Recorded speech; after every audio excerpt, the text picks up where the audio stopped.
This channel does not promote any violence, harmful, or illegal activities. All content provided by this channel is meant for an educational and information purpose only. আমরা শুরুতে একটা প্রশ্ন রাখবো আপনাদের কাছে। কোথায় নিরাপদ মেয়েরা? স্কুল, কলেজে, অফিসে, আদালতে, হাসপাতালে, ট্রেনে, বাসে, জাতীয় সড়কে, রাজ্য সড়কে কোথায়? উত্তরটা বোধহয় হবে না, কোথাও না। কেউ কেউ বলবেন এক দুটি ঘটনায় কি যুক্তি দিয়ে সেটা বলা যায়? এক দুটো ঘটনায় বা ঘটবে কেন, যেখানে এত গুরুত্বপূর্ণ একটি এলাকা? হ্যাঁ, অনেকেই হয়তো ধরেছেন। আমরা শুরুতেই নজর রাখবো পানাগড়ের খবরে।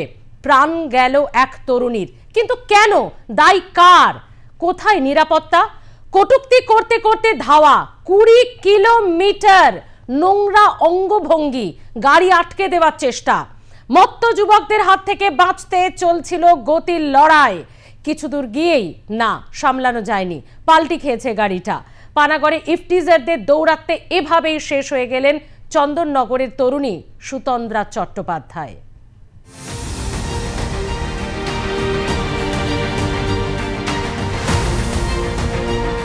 বছর 26-এর তরুণী সুতন্দ্রা চট্টোপাধ্যায়।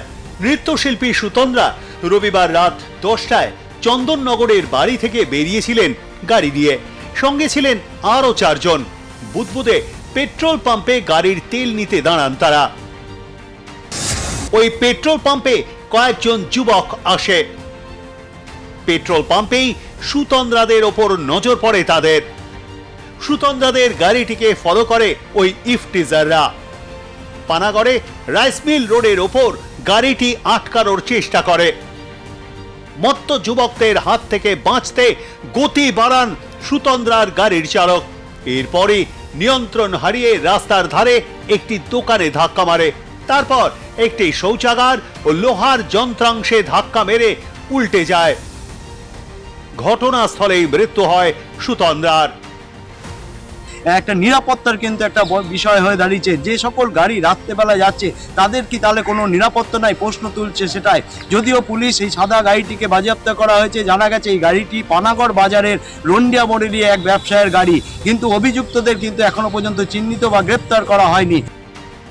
সুতন্দ্রার সঙ্গে বাকি 4 সদস্য জখম হয়েছেন। এইভাবে ইফটিজারদের দৌড়াতে পুলিশের নিরাপত্তা নিয়ে প্রশ্ন উঠেছে। দীর্ঘক্ষণ ইফটিজারদের সঙ্গে লড়াই চলেছে, অথচ পুলিশের নজর এড়ালো তা। তবে কি রাতে ঢিলে ঢালা ছিল পুলিশের নজরদারি? পুলিশ ঘটনাস্থলে পৌঁছতেই সব শেষ। সোমবার বিকেল পর্যন্ত কোনো দুষ্কৃতীকে গ্রেপ্তার করতে পারেনি পুলিশ। গাড়ি দুটিকে আটক করা হয়েছে। পানাগড় থেকে সুভাষ দাসের রিপোর্ট, আর প্লাস নিউজ। যে পুলিশের বিরুদ্ধে বারবার অভিযোগ ওঠে যে তারা রাতের অন্ধকারে লরি থামিয়ে, গাড়ি থামিয়ে তোলা তোলে, এমন কিছু কিছু ভাইরাল ভিডিও কিন্তু আমরা সোশ্যাল মাধ্যমে দেখেছি, এবং যেখানে জনতা পুলিশের বিরুদ্ধে এক রাশ ক্ষোভ উগরে দেয়। শুধু তাই নয়, তোলা চাওয়ার জোরে অনেক সময় দেখা গিয়েছে লরিতে দুর্ঘটনাও ঘটেছে। এমন লরি চালকরা বহুবার অভিযোগ করেছে। কিন্তু যেখানে হাই সিকিউরিটি জোন, যেখানে সেনা ছাউনি রয়েছে, সেই পানাগড়ের ওপর 20 কিলোমিটার, 1-2 কিলোমিটার নয়, সেখানে কোথায় পুলিশ পেট্রোলিং? কোথায় রাতের জাতীয় সড়ক, রাজ্য সড়কে কি তাহলে মেয়েরা যাবে না? প্রশ্নটা তো উঠছেই। এদিকে মেয়ের আকস্মিক মৃত্যুতে ভেঙে পড়েছে মা। চন্দননগরের সুতন্দ্রার মা এই মুহূর্তে শোকগ্রস্ত। দোষীদের চরম শাস্তির দাবি করেছেন তারা। ভালো মেয়ে বাড়ি থেকে বের হলো, তারপর এলো মৃত্যুর খবর। মেয়ে যে নেই বিশ্বাসই করতে পারছেন না সুতন্দ্রার মা।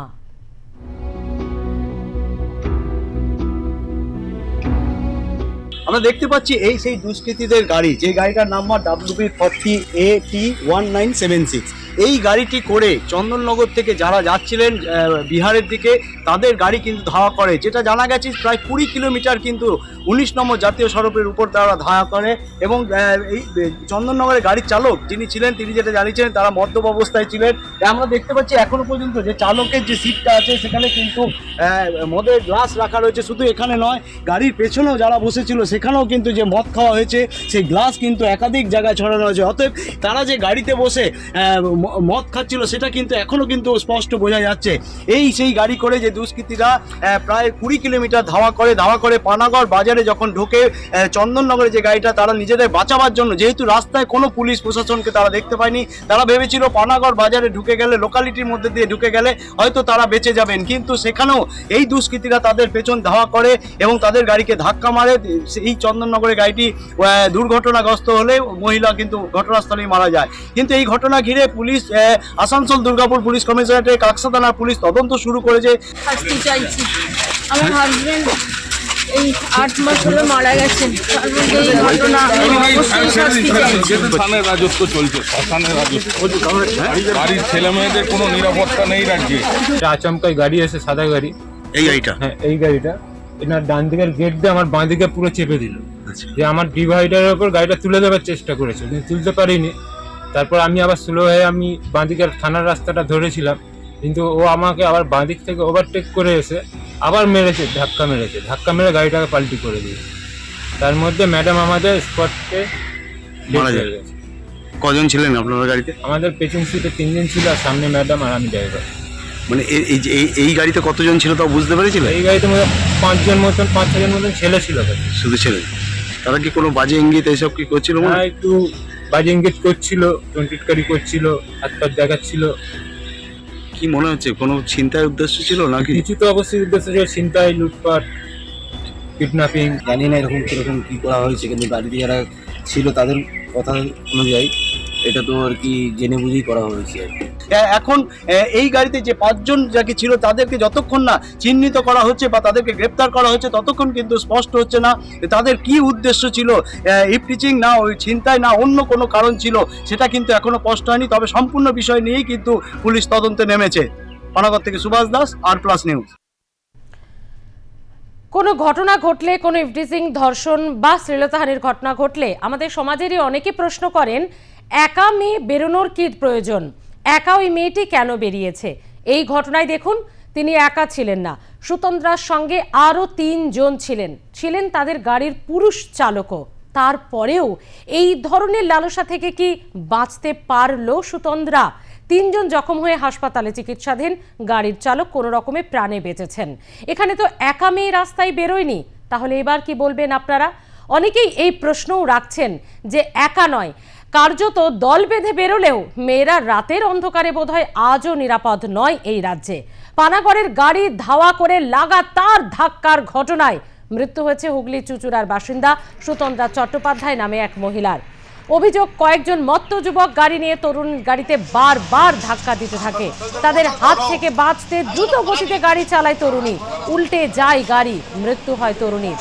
এবার রাজ্যের নারী নিরাপত্তা নিয়ে প্রশ্ন তুললেন মৃত তরুণীর মা এবং পিসি। বারবার কেন রাজ্যে এরকম ঘটনা ঘটছে প্রশ্ন তুলেছেন তারা। তাদের অভিযোগ, পুলিশের গাফিলতি আছে। কোথায় পুলিশের নজরদারি? পুলিশের কোনো নজরদারি ছিল না জাতীয় সড়কে 20 কিলোমিটার ধরে। এত সময় পেরিয়ে গেলেও এখনো কেউ গ্রেপ্তার হলো না বলে ক্ষোভ উগরে দিয়েছেন মৃতার মা। তিনি আরো বলেন, 8 মাস আগে স্বামীকে হারিয়েছেন। মেয়ে ছিল একমাত্র রোজগারের ভরসা, বাঁচার অবলম্বন। ভিন রাজ্যে যাতায়াত করত সুতন্দ্রা, সেখানে কোনো সমস্যায় পড়তে হয়নি এতদিন। নিজের রাজ্যেই নিরাপত্তার অভাবে মরতে হলো মেয়ে সুতন্দ্রাকে।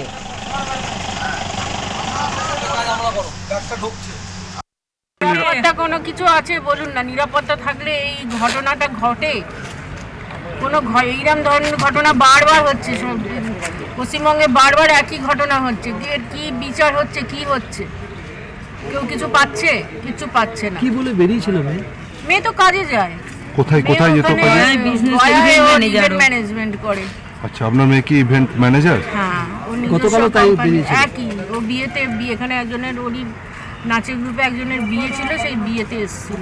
সবাইকারই গাফিলতি আছে। এরকম রাত দুপুরে এরকম হয় কি করে? এখানে নিশ্চয়ই পুলিশের কোনো ছিল না। এখনো পর্যন্ত পুলিশ তো কাউকেই অ্যারেস্ট করতে পারেনি। একজনকে বলছে অ্যারেস্ট করেছে, তাও সন্দেহ বসে। থাকলে তো এই ঘটনা ঘটতোই না। এটা তো স্বাভাবিক বুদ্ধি, সাধারণ বুদ্ধি। মানে আপনাদের মেয়ে তো এই রাস্তা দিয়ে প্রায়ই যাতায়াত করতো বহু বছর। এই রাজ্য ছেড়ে ভিন রাজ্যে গিয়ে কাজ করেছে। ভিন রাজ্যে কিছু হয়নি, অথচ নিজের রাজ্যে। হ্যাঁ, কোনোদিনই। রাজ্যের আইন শৃঙ্খলা নিয়ে আপনার আস্থা আছে আপনাদের? না। কি এখন অ্যারেস্ট হয়েছে কেউ? না, একজনকে অ্যারেস্ট করা হয়েছে সন্দেহবশত। কি পুলিশ কি বলছে? আইন শৃঙ্খলা নিয়ে কি বলবেন? কি বলবে, তদন্ত হচ্ছে, খুঁজছে। মানে মূল অভিযুক্তরা এখনো অধরা। আর আমার ঘরে আজকে হয়েছে, তাই এরকম তো কত ঘরেই হচ্ছে সন্ধ্যার পর। হ্যাঁ, এখন তো দেখছি আমাদেরও রাত্রিবেলা বেরোনোটা রিস্কি হয়ে যাবে। অত্যন্ত আক্ষেপের সঙ্গে মেয়ের মা এবং পিসি জানালো, মেয়েকে কাজের সূত্রে বহুবার রাজ্যের বাইরে যেতে হয়েছে। এমন ঘটনা রাজ্যের বাইরে কখনো হয়নি। নিজের রাজ্যে, যে রাজ্যে সে জন্মেছে, সে রাজ্যেই তাকে ইফটিজারদের দৌরাত্মে পড়ে তাদের লালসার শিকার থেকে বাঁচতে গিয়ে মরতে হলো। পানাগড়ের এই ঘটনার দায় নেবে কে? এবং ইতিমধ্যেই জানা যাচ্ছে একজনকে সন্দেহভাজনকে আটক করা হয়েছে। কোনো গ্রেপ্তারির খবর এখনো নেই। বাবলু যাদব নামে এক ব্যক্তির নামে রেজিস্ট্রেশন রয়েছে এই গাড়িটির। যে নাম্বার রয়েছে গাড়িটির, সেই নাম্বার মিলিয়ে দেখা যাচ্ছে বাবলু যাদব নামে এক ব্যক্তি। উত্তরপ্রদেশেও এই গাড়িটি ট্রাফিক আইন ভাঙার অপরাধে রেজিস্টারে রয়েছে। অপরাধে এই গাড়িটির যে রেজিস্ট্রেশন নাম্বার, এবং এরপর এই রাজ্যেও এই ছবি। চন্দননগর থেকে যে গাড়িটা দুর্ঘটনার কবলে পড়েছে এবং যেই গাড়িটা, যেই সাদা রঙের গাড়িটা রয়েছে, যেটা অভিযোগ করেছেন যে চন্দননগর যে গাড়ির ড্রাইভার, যে একটি সাদা গাড়ি তাদেরকে ধাওয়া করে এবং তাদেরকে গাড়িতে থাকা মহিলাকে কটূক্তি করছিল, এবং সেই ধাওয়া করার জন্য বাঁচাতে গিয়েই কিন্তু এই দুর্ঘটনার কবলে হয় এবং সেখানে একজন মারা যায়। সেই গাড়িটাকে কিন্তু কাকসা থানার পুলিশ বাজেয়াপ্ত করে এবং তার রেজিস্ট্রেশন নম্বর দেখে দেখা যাচ্ছে যে বাবলু যাদব, যার নাম, তার বাড়ি পানাগড় বাজার রন্ডিয়া মোড়ের কাছে। আমরা তার বাড়ির সামনে দাঁড়িয়ে রয়েছি, তার বাড়িতে কিন্তু কেউ নেই। দরজা খোলা থাকলেও কিন্তু তার বাড়িতে কাউকে দেখতে পাওয়া যাচ্ছে না। অপরদিকে দেখতে পাচ্ছি এই যে এখানকার যারা বাসিন্দা রয়েছে তারা কিন্তু কৌতূহলের সাথে রয়েছেন, কারণ বিষয়টা নিয়ে কিন্তু সবার মধ্যে একটা কৌতূহল রয়েছে যে বিষয়টা আসলে কি সত্যিকারের দুর্ঘটনা নাকি এর পেছনে কোনো দুষ্কৃতিমূলক কাজ রয়েছে। তবে এখনো পর্যন্ত যেহেতু কাকসা থানার পুলিশ যেই 5 জনের বিরুদ্ধে অভিযোগ হয়েছে তাদেরকে কিন্তু এখনো চিহ্নিত করতে পারেনি বা গ্রেপ্তারও করতে পারেনি। অতএব যতক্ষণ না এই যাদেরকে গ্রেপ্তার করা হচ্ছে ততক্ষণ কিন্তু সম্পূর্ণ বিষয়টা এখনো ধোঁয়াশার মধ্যে রয়েছে, ঘটনাটা আসলে কি ঘটনা ঘটেছে। তবুও আসানসোল দুর্গাপুর পুলিশ কমিশনারেটের কিন্তু আধিকারিকরা সম্পূর্ণ বিষয়টা নিয়ে কিন্তু তদন্ত করছে।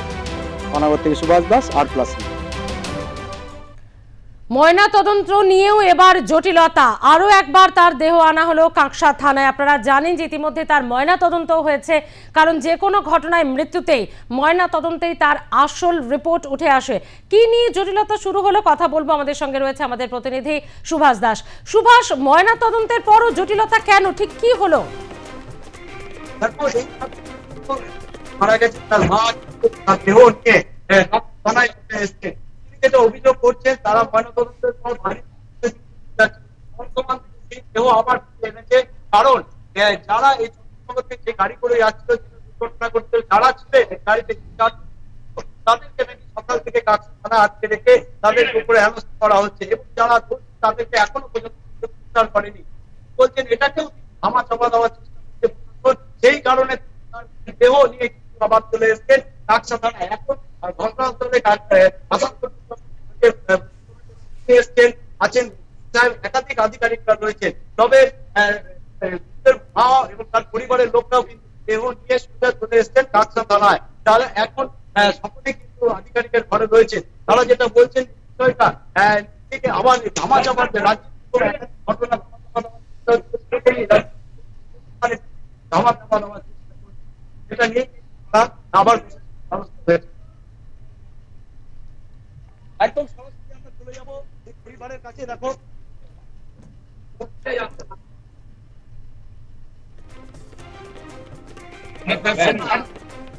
বর্ধমান চলে গেছিলাম, আর জানি আমরা চলে গেছি বর্ধমান।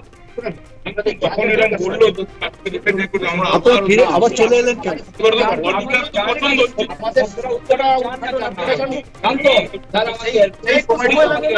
अभी तो सीपी साहब आए ना, सीपी साहब के साथ मैडम बात, सीपी साहब यही बात करने आए सर।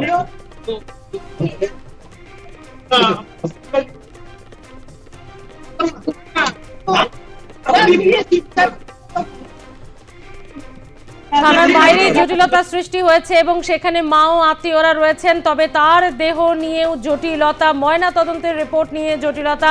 আমরা সুভাষের কাছে আসবো, তবে তার আগে আপনাদেরকে জানাবো ইতিমধ্যে ময়না তদন্ত সম্পূর্ণ হয়েছে, কিন্তু তারপরেও জটিলতা থেকেই যাচ্ছে, বেশ কিছু বিষয়ে জটিলতা রয়েছে। তবে সবার আগে যে প্রশ্নটা বারবার উঠছে, 1-2 কিলোমিটার নয়, পানাগড়ের মতো সেনা ছাউনি রয়েছে যে এলাকায়, যেখানে হাই সিকিউরিটি জোন থাকার কথা, সেই পানাগড়ে 20 কিলোমিটার রাস্তা জুড়ে জাতীয় সড়ক, কোনো রকম কোনো পাড়া এলাকা, কোনো এলাকা নয় যেখানে কার্যত এই ধরনের রাতের অন্ধকারে এই অন্যায় ঘটবে, জাতীয় সড়ক। প্রশ্ন উঠছে, তাহলে মহিলারা কোথায় নিরাপদ? বাসে, ট্রেনে, রাজ্য সড়কে, জাতীয় সড়কে, স্কুল, কলেজে, হাসপাতালে, অফিস কাছারিতে কোথায় নিরাপদ মেয়েরা? বোধহয় কোথাও নয়। এবং অত্যন্ত আক্ষেপের সুরে তার মা এবং তার আত্মীয়রা জানাচ্ছেন, রাজ্যের বাইরেও গিয়েও মেয়ে নিরাপদ ছিল, আর রাজ্যে এই অবস্থা। কথা বলবো, আমাদের সঙ্গে রয়েছে আমাদের প্রতিনিধি সুভাষ দাস। সুভাষ, কি নিয়ে জটিলতা, পরিবার কি চাইছে? দেখো, পরিবার কিন্তু এখন রয়েছে প্রশাসনের দ্বারস্থ হয়েছে। তাদের যেটা অভিযোগ যে ময়নাতদন্তের পর কিন্তু তাদের দেহ কিন্তু ত্রিপুরার দিকে নিয়ে যাচ্ছে, চন্দননগরের দিকে নিয়ে যাচ্ছে, কিন্তু তাদের যেটা অভিযোগ যে গাড়িতে যায় 4 জন ছিল, সেই 4 জনকে কিন্তু সকাল থেকে কাকসা থানা আটকে রেখে তাদের উপরে হেনস্থা করা হচ্ছে, এবং যারা দোষী তাদেরকে কিন্তু কোনো মতেই গ্রেপ্তার বা কোনো কিছু আটকও পর্যন্ত করেনি। অতএব সেইটা নিয়ে তিনি বলছেন যে এই ঘটনাটাকেও অন্যান্য রাজ্যে যেরকম ধামাচাপা দেওয়ার চেষ্টা হচ্ছে, এটাকেও ধামাচাপা দেওয়ার চেষ্টা করছেন প্রশাসন। সেই কারণেই কিন্তু তারা দেহকে নিয়ে কাকসা থানায় আবার চলে এসেছেন। যদিও প্রশাসনের তরফ থেকে ওনাদেরকে আশ্বস্ত করা হয়েছে যে বিষয়টা তদন্ত করতে দেখা হচ্ছে, কিন্তু ওনারা একই জায়গায় ওনারা রয়েছেন যে কোথাও যেন এই ঘটনাটাকেও ধামাচাপা দেওয়ার একটা বড় চেষ্টা করছে। এখনো পর্যন্ত কিন্তু আমরা দেখতে পাচ্ছি যে থানার গেটের বাইরে কিন্তু সবাই, পরিবারের সকলে কিন্তু এখানে দাঁড়িয়ে রয়েছে। একেবারে মানে বোঝা যাচ্ছে যে এটা পোস্টমর্টম রিপোর্ট বা পোস্টমর্টমে জটিলতা নয়, যারা বাকিরা ছিল তার পরিবারের লোকজন বা তার সঙ্গে থাকা যারা ছিলেন তাদেরকে হেনস্থা করছে পুলিশ, বাকিদেরকে গ্রেপ্তার করা ছেড়ে দিয়ে। অর্থাৎ যারা ইফটিজার, যাদের দৌড়াতে এই সুতন্দ্রাকে মরতে হলো, বাকিদের জখম হতে হলো, তাদেরকে না গ্রেপ্তার করে, তাদের খোঁজ না করে, শুধুমাত্র বাবলু যাদব যার নামে গাড়ির রেজিস্ট্রেশন, এইটুকু তথ্যতেই পুলিশ আটকে গেছে, এবং যারা সুতন্দ্রার সঙ্গে ছিল তাদেরকে জিজ্ঞাসাবাদ করে নাজেহাল করছে পুলিশ, এমনই অভিযোগ, এবং তাদেরকে হয়রানি করা হচ্ছে। মূল দোষী যারা, যারা এই মৃত্যুর পেছনে কারণে দায়ী, যাদের ইফটিজারদের দৌড়াতে সুতন্দ্রাকে মরতে হলো, তাদের এখনো পর্যন্ত টিকি ধরতে পারেনি পুলিশ, এবং যারা সুতন্দ্রা ছিল, যারা অল্প বিস্তর জখম হয়েছে, তাদেরকে হয়রান করছে পুলিশ, এমনই অভিযোগ সুতন্দ্রার মায়ের এবং তার পরিবারের। সে কারণে কাকসা থানার বাইরে তারা জড়ো হয়েছেন এবং সেখানে সাংবাদিকদের সামনে এই অভিযোগ করছেন। আরো একবার পুলিশের দ্বারস্থ, সঠিক বিচারের দাবিতে দ্বারস্থ সুতন্দ্রার পরিবার। এখনো পর্যন্ত কাকসা থানার বাইরে রয়েছেন তারা। 20 কিলোমিটার রাস্তা জুড়ে মেয়েকে ধাওয়া করা হলো, 20 কিলোমিটার রাস্তা একটি গাড়িকে ধাওয়া করা হলো, নোংরা অঙ্গভঙ্গি এবং তার সঙ্গে টোন টিটকারি, ইফটিজিং এর চেষ্টা এবং গাড়িকে বারবার ধাক্কা দেওয়া। তখন কোনো পুলিশের হদিশ পাওয়া যায়নি, তাদের একেবারেই দেখা পাওয়া যায়নি। কিন্তু এবার যখন সবকিছু শেষ হয়ে গেছে, তখন বাকিদেরকে হয়রান করছে পুলিশ, এমনই অভিযোগ পরিবারের।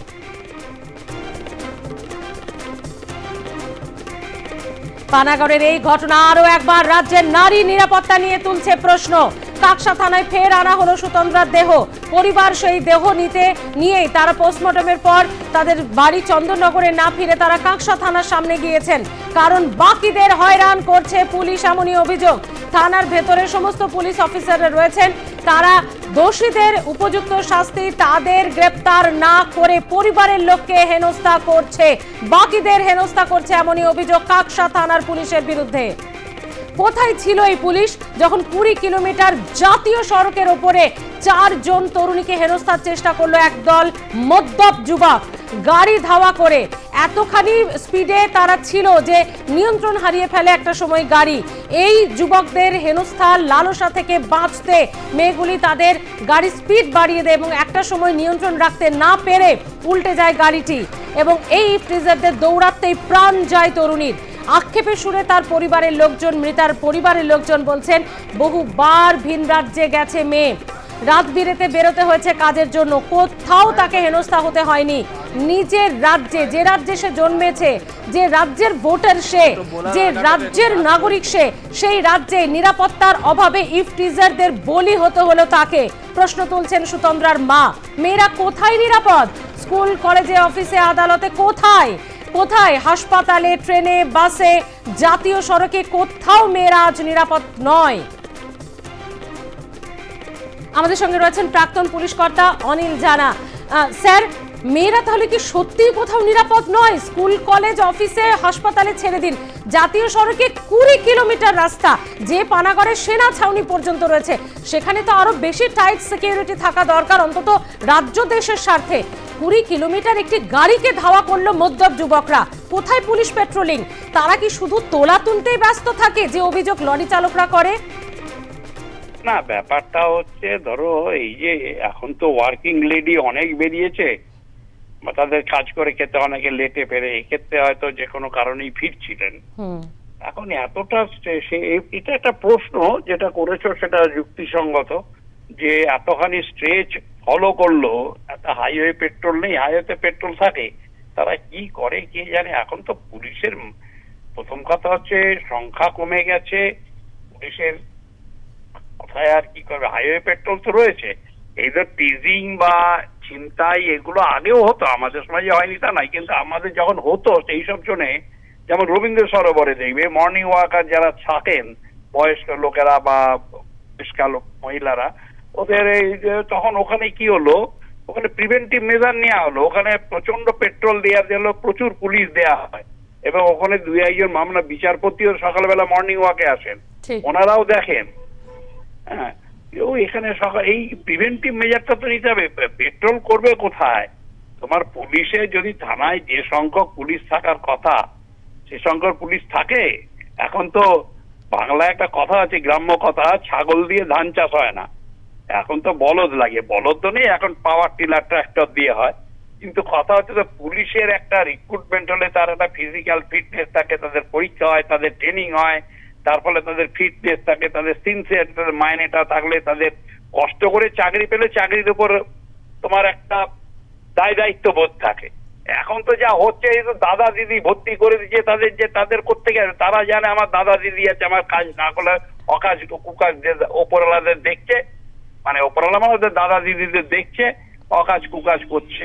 আর এরা তো এখন মানে অফিসারের বাপ হয়ে গেছে রাস্তায়, সিভিক ভলেন্টিয়ার বলো এরা, আমি তো দেখি, কি বলবো আর বলাও যায় না। এখন ওভারঅল একটা ভালো বেশি পেট্রোলিং, কোটি কোটি টাকা আছে মডার্নাইজেশনের জন্য, কি মডার্নাইজেশন হচ্ছে আমরা তো বুঝতেও পারছি না। এত পুলিশ থাকে, গাড়ি দিয়ে পেট্রোল, কলকাতা পুলিশের তো অস্বীকার করার পরে ভিজিবিলিটি এবং পেট্রোল অনেক বেড়েছে, কিন্তু তা সত্ত্বেও যে ক্রাইম ফ্রি হয়নি, কিন্তু ক্রাইম গুলো ডিটেকশন হচ্ছে। আর যেগুলো এইগুলো তো এটা পাওয়া যাবে, তোমার যেটা হয়েছে এটা পাওয়া যাবে, গাড়ির মালিককে ধরলেই সব পাওয়া যাবে, পুরো জিনিস ডিটেক্ট হয়ে যাবে। একটু ওরা তো দাঁড়িয়ে থাকবে না, পালিয়ে গেছে, পালিয়ে আর কোথায় যাবে? এত বড় একটা ঘটনা ঘটেছে, পালিয়ে বাঁচবে না, ধরা পড়বে, কোনো অসুবিধা হয়ে যাবে, এগুলো ঘটনা ঘটে যায়। কিন্তু সবচেয়ে মুশকিলটা হয় কোথায়? ধরো রেপ কি আমাদের সময় হয়নি? হয়েছে, আমরা ধরে নিয়েছি, তখন কেউ এটা নিয়ে আন্দোলনও করেনি, খালি মহিলা সমিতির একজন এসেছিলেন, আর আপনি এসছেন ওয়েলকাম, না হলেও আপনি আসলেও যা হবে, না আসলেও তো হবে, স্টিপুলের টাইমে চার্জশিট হবে, কনভিকশন আমরা চেষ্টা করব, সাজা তো আমরা দিই না, আমরা চেষ্টা করবো টুথ অ্যান্ড নেল যাতে সাজা হয়, সাজা হয়েছে। কিন্তু এখন কি হয়, কোনো সরকার থেকে কখনো বলেনি ওই মেয়েটার দোষ ছিল, মেয়েটা মদ খেয়েছিল, মেয়েটা প্রেগনেন্ট ছিল, কিন্তু সুপ্রিম কোর্টের গাইডলাইনস আছে, ডাইরেক্টিভ আছে, রেপ ভিক্টিমের চরিত্র নিয়ে কোনো কথা বলা যাবে না। এখন তো সেই মহিলাটাকেই দোষ দেয়, প্রবলেমটা হয়ে গেছে এইখানে, তার ফলে হয়তো ওরা এনকারেজ হয়। করেছে ইদানিং, কনভিকশন হয়েছে এবং ফাঁসির সাজা হয়েছে। এই যে একটা ধরুন অপরাজিতা বিল, এখন চিৎকার হয়েছে, এগুলো সব গিমি, ফাঁসির প্রভিশন তো রয়েছে, এখন তো অপরাজিতা বিল চালু হয় না, কারণ এতগুলো ফাঁসির অর্ডার রয়েছে, ঠিক গিমিক দিয়ে কি চলে নাকি? ঠিক, ধন্যবাদ মিস্টার জানা আমাদের সঙ্গে কথা বলার জন্য। এই দায় কার? পুলিশের কাঁধেই যাচ্ছে এই দায়, তার কারণ তারা যদি নিরাপত্তা দিতে পারত, এই 20 কিলোমিটারের মধ্যে বারবার পুলিশের সঙ্গে যোগাযোগের চেষ্টাও করেছিল এই তরুণীরা, কিন্তু কোনোভাবে যোগাযোগও তারা করতে পারেনি। একটি ছবি আমাদের হাতে এই মুহূর্তে এসে পৌঁছেছে, সেই ছবি আপনাদের সামনে আমরা রাখবো, যেখানে দেখা যাচ্ছে পেট্রোল পাম্প, যে পাম্প থেকেই সাদা গাড়িটি ধাওয়া করেছিল সুতন্দ্রাদের গাড়ির, সেই পেট্রোল পাম্পে ঢুকছে তখন তেল নিতে সুতন্দ্রা সহ তাদের গাড়িটি। যে কালো গাড়িটিকে আপনারা দেখছেন, এই গাড়িতেই সুতন্দ্রা ছিল। চালকের আসনের ঠিক পাশের সিটে বসেছিল সুতন্দ্রা, পেছনে 3 বান্ধবী এবং চালক ড্রাইভার সেখানে ছিলেন। তারা এই পেট্রোল পাম্পে ঢুকে তখন তেল নেয় এবং এই পেট্রোল পাম্প থেকেই নজর পড়ে ইফটিজারদের, সুতন্দ্রাদের ওপর। তারা বুঝতে পারে গাড়িতে 3 থেকে 4টি মহিলা রয়েছে এবং তাদের সঙ্গে অভব্য আচরণ শুরু করতে থাকে অঙ্গভঙ্গি করে, গাড়িটিকে ধাওয়া করে মদ্যপ যুবকরা। যে ছবি আমাদের সামনে এসেছে, এখানে তেল ভরছে সুতন্দ্রার গাড়ি এবং তারপরে তারা আবার রওনা দেয়। আর এখান থেকে এই ঘটনার সূত্রপাত, এখান থেকেই নজরে পড়ে ইফটিজারদের, মদ্যপ যুবকদের। সাদা গাড়িতে ছিল তারা, যেটি বাবলু যাদব নামে এক ব্যক্তির গাড়ি। তাকে সেই ব্যক্তি সেই সময় গাড়িতে ছিলেন কিনা পুলিশ এখনো স্পষ্ট করেনি, তবে যে 4-5 জন যুবক ছিল তারা প্রত্যেকেই মদ্যপ ছিল। গাড়িটিকে পুলিশ আটক করতে পেরেছে, কিন্তু বাকিরা পলাতক। যে ছবি দেখছেন পেট্রোল পাম্পে রাতের ছবি, এই পাম্পে তেল ভরতে আসাটাই বোধহয় কাল হলেও সুতন্দ্রা